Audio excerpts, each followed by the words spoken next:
Aktibo ang Protected Areas and Wildlife Bureau o PAWB na sumasailalim sa Department of Energy and Natural Resources sa pagprotekta ng ating mga likas yaman, kabilang na ang hitik nating kagubatan.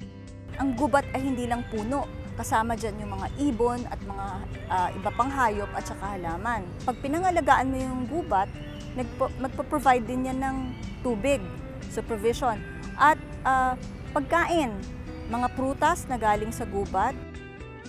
Ang pangangalaga ng PAWB sa kalikasan abot hanggang sa karagatan.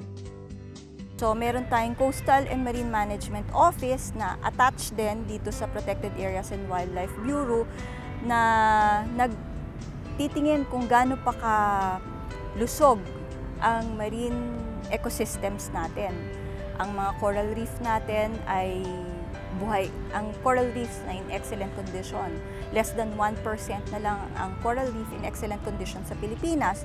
At ang gusto natin mangyari, ma-identify natin kung saan pwede tayong magpalago pa ng ating mga coral reef sa pamamagitan ng ng pag-engage natin sa local government units para maglagay ng mga areas na tinatawag natin marine sanctuary.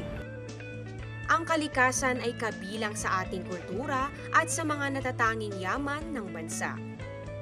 Dahil bahagi ito ng ating natural heritage. So, bahagi ito ng mga Pilipino. Bukod doon, bahagi ito ng ating ecosystem.